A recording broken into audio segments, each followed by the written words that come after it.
Go on there and ask to be a member. We're on there a couple times a day. We got 117 or 217 Jack Carson, Harkness, Torchwood, and if anybody knows Critical Role, not. And I'm from My Hero Academia, Razorhead. Today, we always been Captain Jack Harkness, who is Christopher here, changes like 3 or 5, 10 times a con in a day. I've lost track of how many costumes I've got, but I've been doing this for probably since the late 80s, early 90s. Oh, that's awesome. So I've been cosplaying for a long time. Yeah, he has like 40 costumes. At least. We've been doing it, me and my daughters and my son have been doing it since 2015. That's when we won a first place award at... You did. Not all of us did. Bring Fire Con. And we've been going through this ever since. Okay. Started out with steampunk, and we've just branched out from there. Cosplay is just basically the definition of it, if anybody doesn't know where it comes from.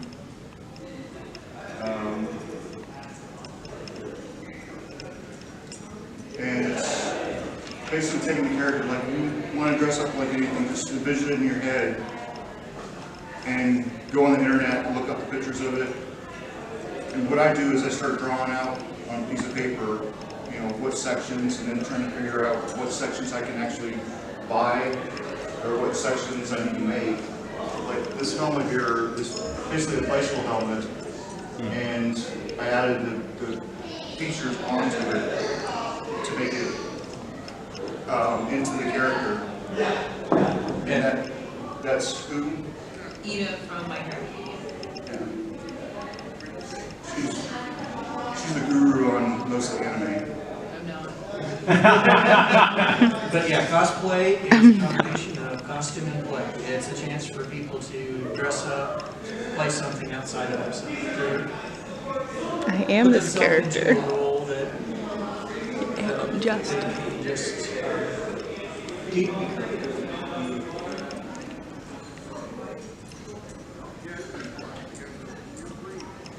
And yeah, decide on your character. Just what's your favorite cartoon? Like if you want to be Speed Racer, get the Speed Racer out, racer outfit. What I would start with is just the basics, the white jump coveralls, and Jump go from there. If you figure out what character you want to be, kind of Google searches. Yeah, Look at encyclopedias. Encyclopedias. Different databases that are out there on the internet to look up. and if it's anime, watch a lot of the anime over and over.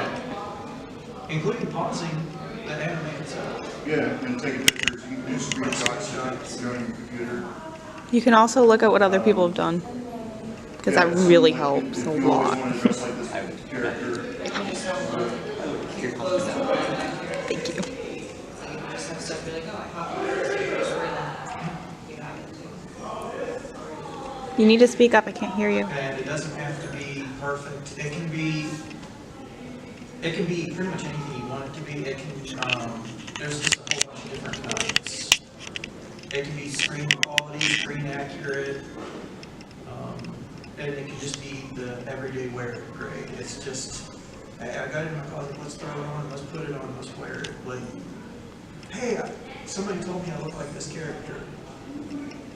You know, things like that. Yeah, what you resemble. Then you develop your character. Repurpose clothing, stuff you already have. We'll go into the Goodwill store. Goodwill store, you go there all the time to pick up things that you can either repurpose or look exactly like it if you're lucky. Yeah, this is a repurposed where I added these cuffs to it and removed some of the things, removed buttons, and did that for Malcolm Reynolds for one of the brown coat jackets. So. And some people buy their stuff, and some people actually make it and sell it, like on Etsy.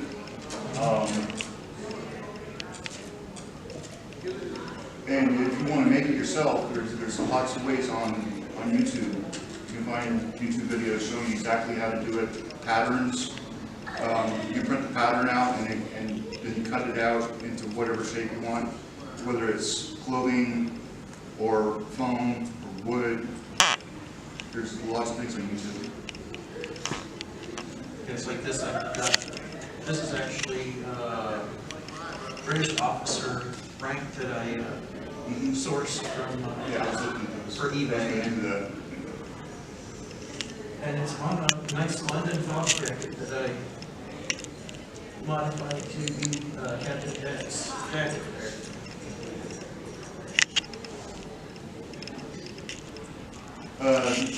Tools. Yeah, that's expensive. Depending on what you want to do. Yeah. Like right now I'm looking at getting a foam cutter, and it's over $100, but it's a heated blade. It'll just slice through the foam like butter. Right now I'm using a razor blade, and sometimes you get nicks in it, and it doesn't go exactly right. But a hot glue gun, I use a hot glue gun because I use E6000. It's a really great glue. It's at Walmart. And I put that in between the joints, and I use a hot glue gun to tack it in place so that it'll hold, and then tape on top of the duct tape so that it'll hold. And you got to keep it there for at least 20 minutes, otherwise the glue will split on you. But once that E6000 is on there, it holds. You'll have to tear the foam or whatever you're using. It works for almost everything except material. Like cotton material, I haven't found it working very good with that, but glass, metal, wood, plastic, foam, works for a lot of things. I got that on there later. But yeah, there's a lot. This is like just kind of entry level stuff. You can find stuff that's cheaper. If it's what you can afford, you can always go for it. This is just what we have found and what he's used for some of the stuff that he makes. But this is definitely not a comprehensive list, but this is a great place to start. And that hot You also gun, don't need all of that. It gets really hot. You don't put your hand in front of it. You form the foam around it. Yeah. It makes Kind of it like way that easier end for piece, the armor on the end. You can form it. Yeah, the heat gun makes it way easier because you can use a hairdryer, but it takes a lot longer and it's so much easier with the hot air.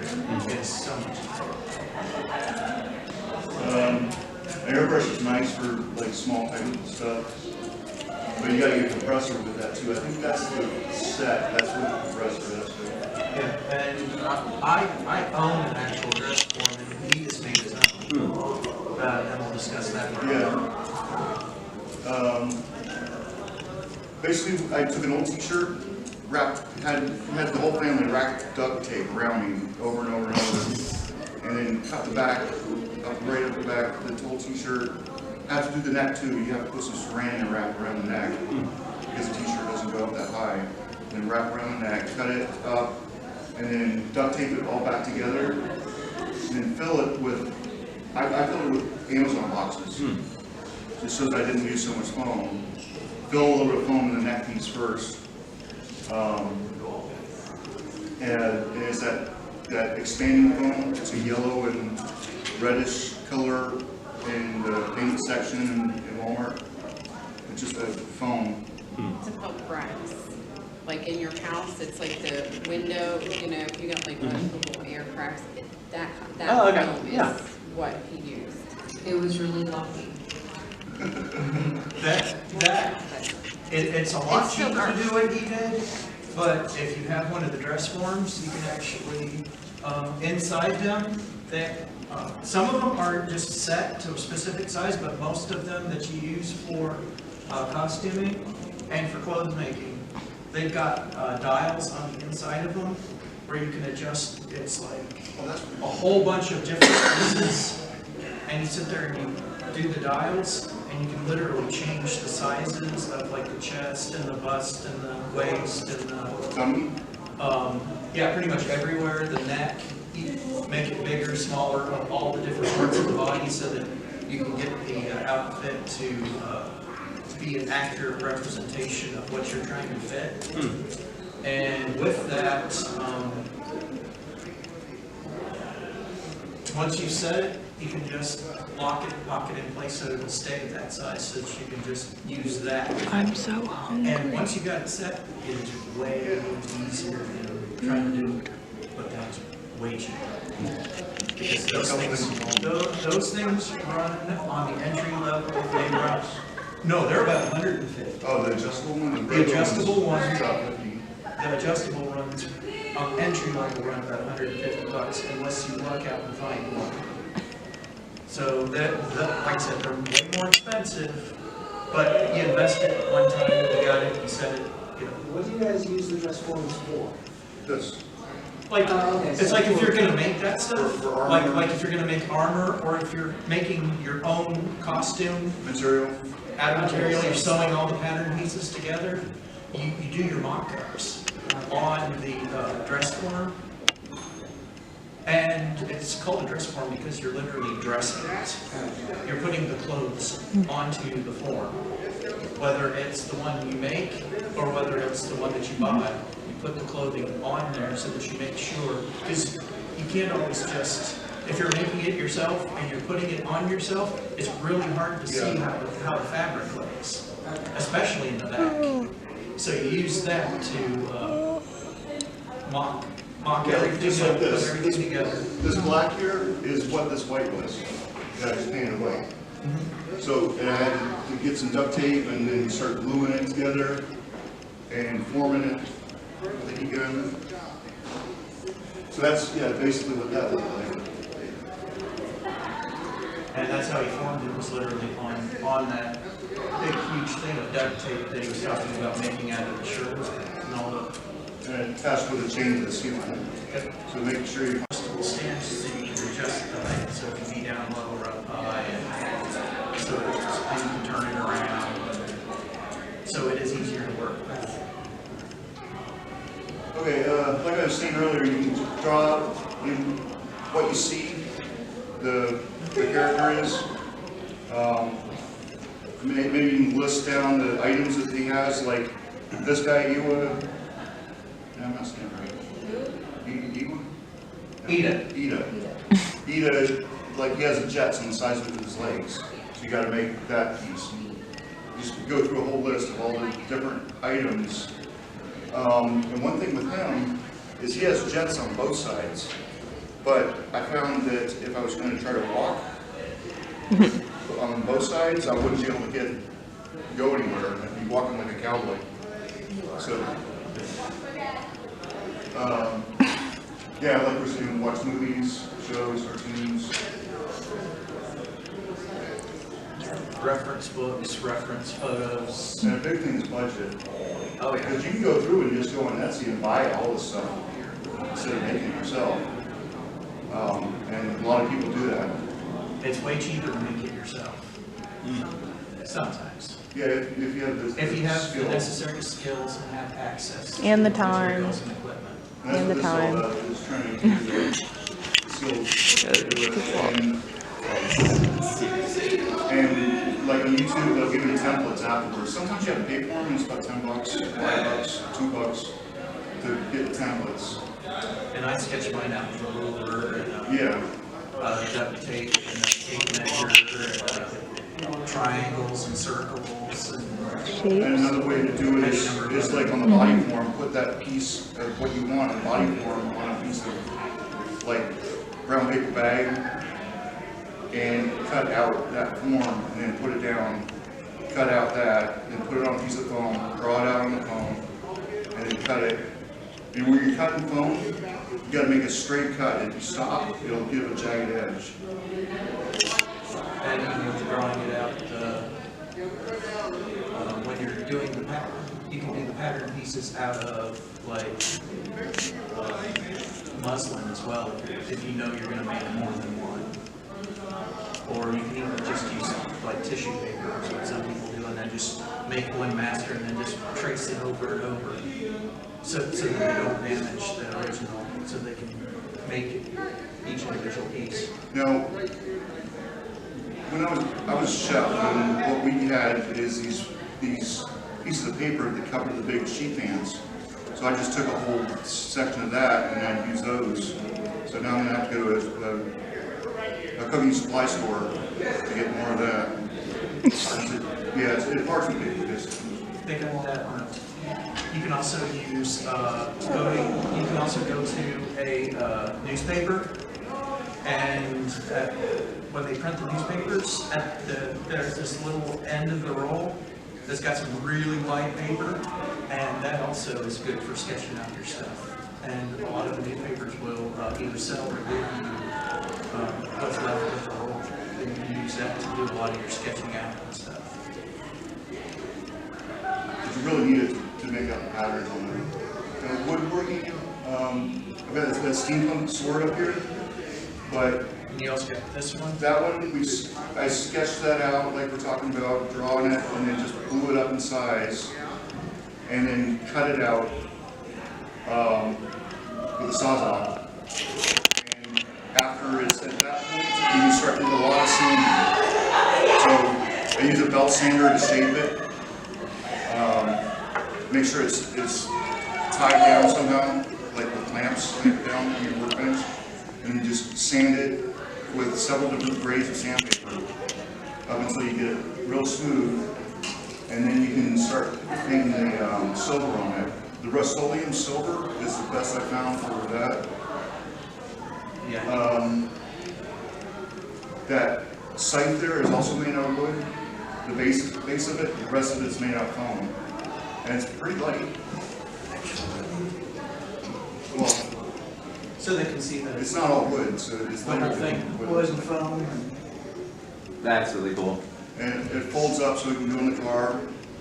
It's really heavy to carry around all day. You know that from experience. But it's light compared to this because this is all made of wood. It's heavy. Yeah, because if that thing was all made of wood, it'd be lighter. You can do it with just hand tools, but if you have access to like a jigsaw and there's some Japanese saws and some like Sawzall and Table saw works. Table saw. Great for straight cuts. they even have miter saws and any number of other things that you can use that will make it easier. But like you said, you can just use hand tools to get the job done. It's just you go with your budget on whether you want to be able to do it easier or you work with what you got. Because I've had to hand do things and I've done it with machines.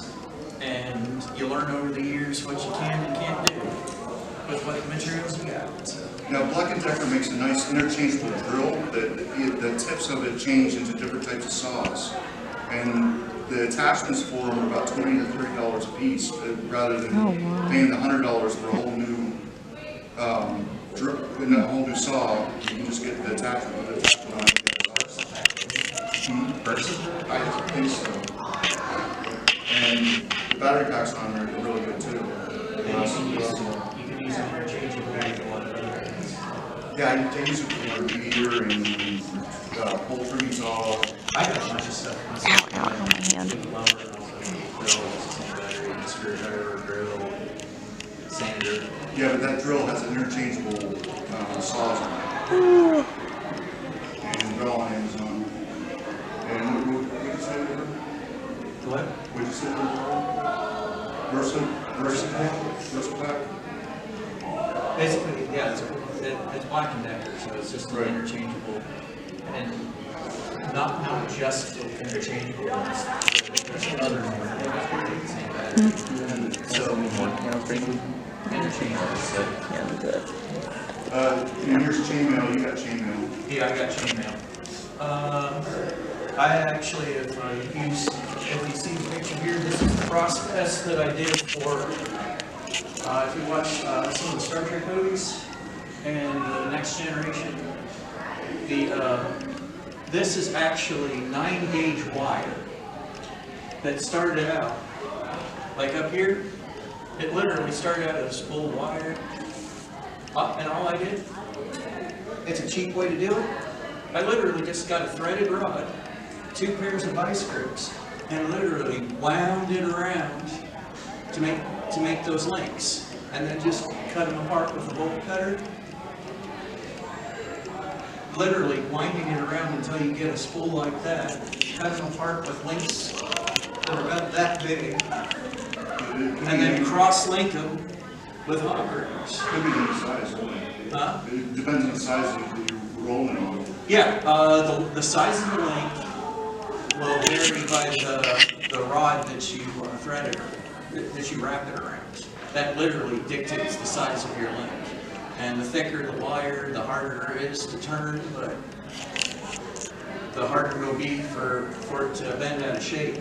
And then literally took and measured out long straight strips of vinyl and cut them out and literally wove them back and forth in through there.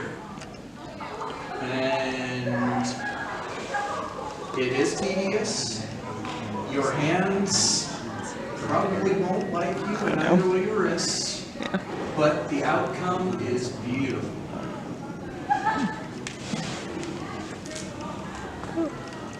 And this is what I was talking about, the E6000. It comes in the automotive section and the craft section in Walmart. You can also get it in the hardware section. You can get it in most craft Order stores. on Amazon. Even some others, a lot of stores carry that, and it works great. Just make sure the place that you're in is very well done.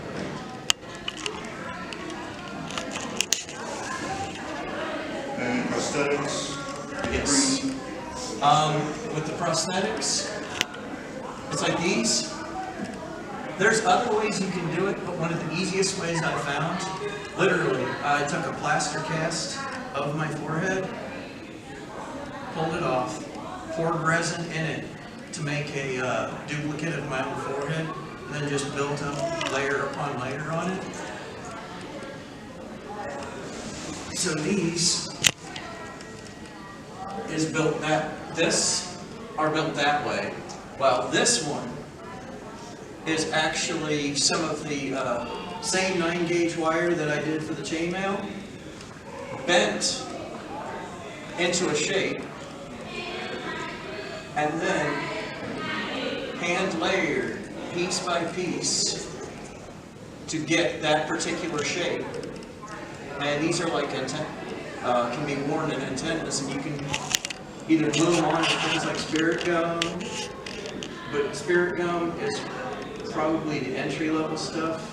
You will have way better success with things like weight tape or with medical adhesive. But if you use the medical adhesive, do make sure that you also buy the remover, because you don't want to pull your layers of skin off. That is very important. But things like that you would have to glue on. But things like these, I have actually found an easier way to get them to stay on. It is actually way comfortable, can sit right off, and if you put your wig on right, you'll never see it. And it is a way easier way to do it. And if afterwards you want to look at some of the foreheads, these are some of the very ones that are actually in the pictures. Then you use 2-part epoxy to fill it with? Actually, I glued this plastic on there with the E6000. For the rubber. Yes. It is actually specifically the same latex that the professional people that do it for like TV shows and movies. Where would you get that from? You can order it off of Amazon, you can order it off of eBay. I can get mine over at a costume shop in Virginia Beach. But you can also cast it, but it takes a lot more equipment to cast them than it does to just do it this way. So this is kind of more your entry-level way to do your own prosthetics. While later down the road, you can always just get like molds and take the same latex, put it in a blender, whip it up, pour it into the mold, and let it dry that way. But that is a great deal more involved, and that's why we're doing the 101. This is kind of like the entry level stuff, entry level way to do it. And as you can see, it works quite well. Good. Props. Yep. Props is some things that you use for your different characters. It's short for property. It's like on the movies, you have a prop master. It can be very important to your character because certain characters have special props and they can help make your character. Like Captain Jack. He has his vortex manipulator. Just seeing the outfit, it looks like normal clothes. But as soon as you see that, as soon as you open that up, people are like, oh, that's Captain Jack. Or like that. If you have something like that, immediately you think Darth Vader. You see something like that, you immediately think of Star Lord. You see some of these, you can think Klingon. And some of the props that they use, the Klingons on Star Trek, on the TV show, they were literally using measuring cups, commercial measuring cups. That's literally what they are. And in the original Star Trek, no, not Star Trek, the original Star Wars movies, the prequels, they had a communicator that they used. They literally took a woman's razor, took some welding parts, took some rivets, and glued them to it. And used that as their little communicators to talk to people. And that's where we got cell phones from. Yeah, well, the cell phones are more based on like the Star Trek communicators, but the Star Wars communicators, they were literally making them out of flash parts. They were making them out of women's razors. They were making the original Star Wars. They used a lot of kit bashing, where the Han Solo, his belt, they were literally wearing. He was wearing parts from Rebel Mars. They had pistons glued on it. They had the housing from a model plane for the cylinders. Glued to the front of it is the fins. They had a flash hider from a rifle. They had the original one was a scope from a rifle. The Empire Return, they had a scope from a tank. They used Like these are milk bottles in here. And then you strap the phone. And this is the lid from the creamer. But I just needed a round piece in the front. So once you start showing people where these pieces come from, like I've got a double-sized Dragunov sniper rifle. It's actually built out of popsicle sticks and bottle caps. And that's what it. But it's very important, and it can help make your character. But some of the stuff that it's made out of, it's just everyday random things that you, if you look at it, you would never think it was made out of that. And sewing, you watch a lot of videos on YouTube on how to sew. Just buy a cheap sewing machine. I've got a singer, and I've got a singer heavy duty myself, and one, as well as one that'll do embroidery. So you can find a sewing machine as cheap as $50 to $100, but you can also get more expensive ones that are more versatile. But if you really had to, you can just hand sew it, because there was a Renaissance fair where I sit there and literally hand sewed, because I didn't have the money to get a sewing machine. So I literally cut out the pattern and just spent hours hand sewing, putting it together. So you can make it work. If you get a good sewing machine and have the right tools, it makes quick work. It can make really quick work of it. But like I said, if you got a budget to work with and you don't have the money to do something like that, you can do it by hand. make sure you put the bobbin in the right direction. Yes. In the wrong direction and it'll just launch up. And like I said, this is literally took it on the sewing machine and made a whole new cuff to add to the jacket. Where these, if you got an entry-level sewing machine, it's not going to do it. But if you wanted to make something like that, if you got a heavy one and put in leather needles, you can literally you can literally just zip it right on through and get that shell made in a matter of seconds or minutes. And it's so much easier, especially if you've got a good, high-quality machine that can handle sewing through something like that.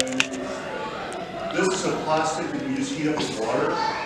You have hot water and you drop it in there, and then you drop that's what it's called, Polypropylene plastic. And you drop it in the hot water and you pull it out and it's molded. You can either hand mold it or you can press it into a mold and sit there and it will take on whatever shape you do, and it's still malleable until it cools, and then once it cools it pretty much stays that shape until you heat it again. 3D printer. There's some 3D printers that you can buy and build them. There's also entry-level ones that start at $150. Wow. And there's several different sizes. You can get 5x5, or you can get, they're various sizes. So expensive. When you have the smaller 3D printers, you can only print like, you have to cut everything up into sections and then glue everything together. But if you've got a larger one, then you can print things all at once. But you got to make sure everything's aligned right and has the proper supports built into your print, because if it doesn't have the proper supports, your print might fail. And you got to figure out the different settings to get that done. I've just got an entry level one myself, which is just filament, and it just prints a thin filament. It just builds layer upon layer. You can set it on a short setting to where it will just print out slow. The slower prints turn out better, but if you're on a time crunch, sometimes you might have to print faster. Just like a regular But your resolution, your prints won't look as good as the slower done ones. And then you've got your resin printers and your powder printers and things like that. But those are drastically more expensive, because an entry-level resin printer will probably run you about $2 or $3 grand, Ooh. rather than $100, $150, $200 for entry-level for the filament printers. But the filament printers, the prints are stronger, but the resin printers, you will get a better resolution. So if you're going for looks, your resin ones will give you a better print. But if you're going for strength, your filament ones will give you your better results. So you've got to know what are you Why did you not bring a using that tripod? piece for in your So sad. on what kind of printer you would want to print it on and what you need it to be. And unless you're a 3D artist, you gotta buy patterns again for this too. Or you can also download them off of places like Thingiverse, and there's also other websites where you can actually download ones that people have already done. And the programs to do the 3D printing, to get in there and actually build the things, are 3ds Max is over $1,000. Wow. Then you have to learn how to That's a use it. lot. You can also use Blender and Slicer, and those are free programs that can do it. But the learning curve on those, they're good programs, but the learning curve is kind of steep. So be prepared to spend some time learning, unless you know somebody who can teach you. There are YouTube videos on how to do it too. They show you step by step on how to build things. Phone work, we just went over a lot of that. Most of it is patterns. Watching a YouTube video on how to build it. And then cutting stuff out. Like I said, straight razor and straight cuts. Otherwise you get jagged edges, and you don't want jagged edges. Now, you get a torch, propylene torch, and if you just hit that on the side a little bit when you have jagged edges, it'll burn those edges in so they're a little tighter. Don't hold it on there, you'll catch fire.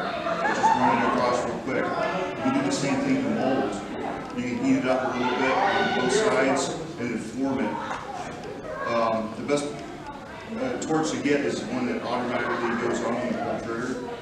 And when you let loose the trigger, the flame goes away. Some of the ones they use for creme brulee actually were pretty good for that.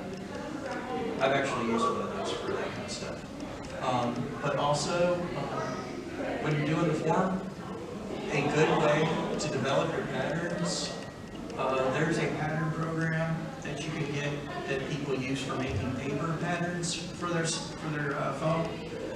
And it was an epicure. And you can use that to print out different sections of your patterns so that you can use that to cut out the phone, and then use your glues and your other stuff to piece things together. Now, if you're doing anime, it's really important because it's like cartoonish kind of look to get some plastic. That's some Walmart paint section. It's a spray can, and it sprays a layer of plastic coating over everything, which gives it a nice finish once you put the paint on top of it. Yeah, if you don't do that, a lot in that will actually melt your foam.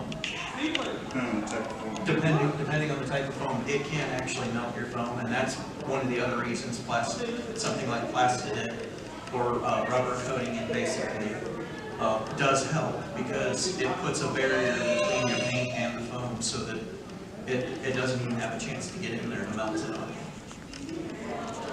Warbula, I bought some and I have really done a lot of work with it, but it gives you really strong, smaller than foam sections that you can mold and heat it up.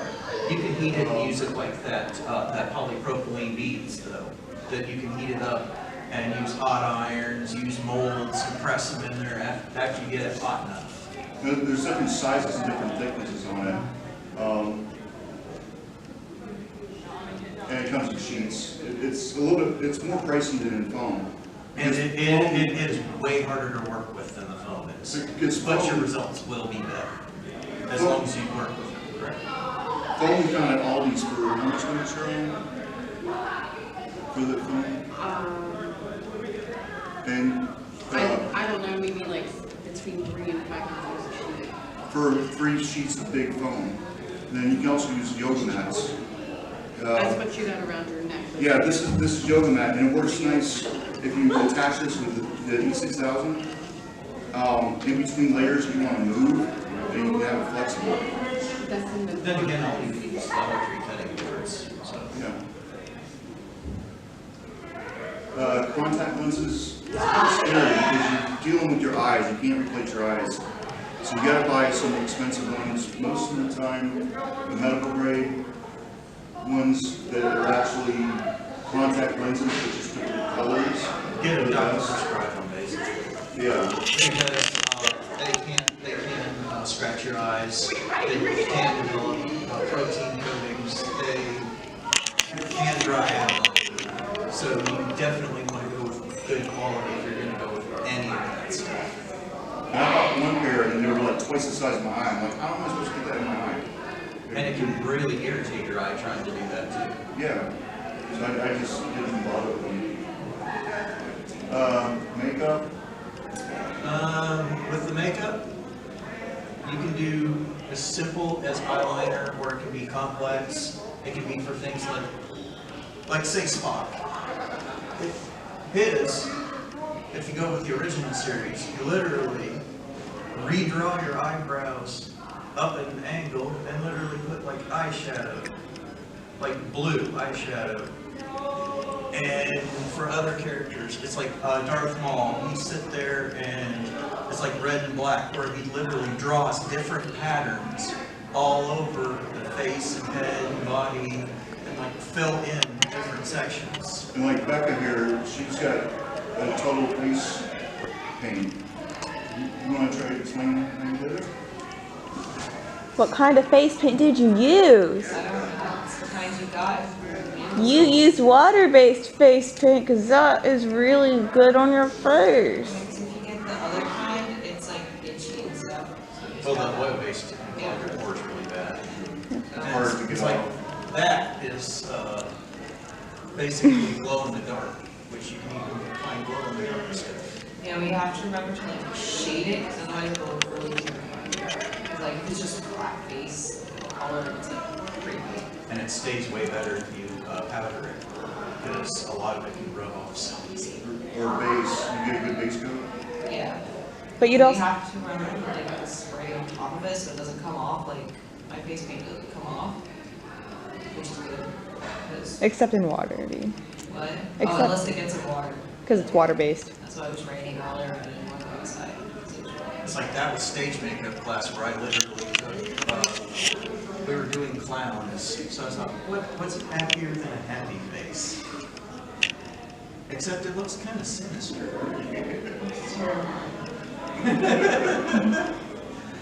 So you've also got to think when you're doing the makeup on, just because it works on paper, when you actually put it on your skin, you've got to think about how it's going to be perceived.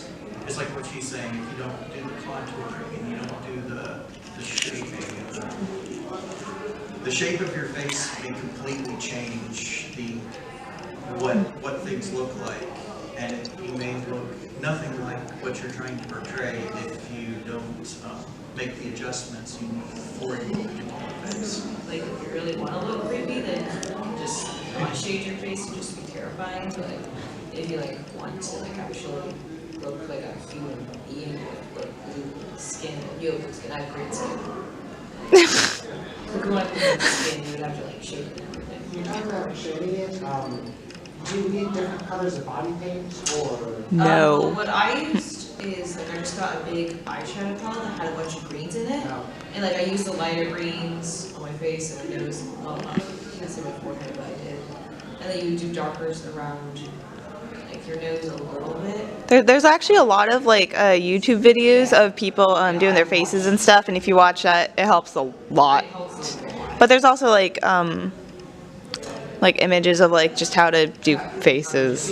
Yeah, I don't know. I'm really helpful. Practice is like the best thing with makeup and face paint, because if we don't practice it enough, then it won't look Yeah, they've been practicing for about a week on these. good. And only a couple days. You can use a mirror, but what also helps is you use 2 mirrors actually and put them at 90 degrees to each other, so you can sit there and it'll flip everything around, so that you can actually see yourself how others would see you. Then you can also use apps on your phone to do the same thing, so that Or just a camera on your Or eye. just turn your head in the mirror and be like, oh, excuse me. but I'm saying it flips the picture around. Yeah. Because But if you have like a what you see is not what everybody if else you have like a sees. scar, then make sure you put it on the right side when you look in the mirror. Oh yeah, because if you're in the mirror and It'll be it's supposed to be on flipped. that side, it might be on that side too. That's the other thing. Mirrors are is that complicated. flip it. Like Jet's got a scar on one side. Yeah. Okay, maybe I should just read this. Any questions? Yeah, that's a good thing. Questions? Y'all have any, Like any specific things on how you build something specific or like public things, because he does a crafting event? Talk about that. yes. So, Wait. I'm planning on cosplaying at schooling soon, and I'm just trying to figure out, like, does quality really matters when it comes to face paint and stuff like that? Yes. Well, the ones that we got, I can't remember what it is, but I have them somewhere. She has them in her bag, I think. I have a screenshot on my phone of what they are. Okay, well, yeah, it does matter which type you get. Like, I have the dark green that I got, because I meant to get the light green, but I accidentally ordered the dark green. But it does depend on the type you get. We got ours off of Amazon. I can't remember which type we got. It was like Paradise something. But if you want to do it, I would say water-based would be the best. Ben Nye makes some good stuff. Mayron Makeup Paradise face and body paint. That's actually, It's Ben water-based Nye's and actually the best she's used. Yeah, water-based is really good. Oil's just gonna itch your skin and stuff. Yeah. Yeah. Water-based, you gotta like get water on the brush and then like put it on your face. It's really only like one coat, but you can like kind of go over it with like a sponge, but not really. You can't get it too wet, otherwise it'll run a lot. But it's gonna take a little bit of practice to like get it on your face to stay, like not to stay, but like to get it like fully on your face. And then if you have to paint Keep in mind Yeah. how much you sweat too, because that can have a large bearing on how long your makeup will last. So it's like, as far as like getting nervous and stuff. Yes, Again, your foundation matters with that as well. No. no, the foundation doesn't really take. No. What matters When you is sweat. Setting spray. You need to get like setting What spray to matters- make sure it what stays on, matters is how basically. you seal Because if it. you sweat, Yeah. The if you quality seal of it what you're good, doing and it'll be good. how Yeah. sweat-proof is what you're using is. Oh yeah, no, yeah. Like practice with it, but also watch a lot of tutorial videos and stuff. That'll really help. Like paint, you can only really do one good layer on it, because if you try and add another one on, since it's water-based, the water will mess up the first layer. So you gotta like really do the first layer on it before. All right, video's gonna end now because I'm out of battery. I mean, I would definitely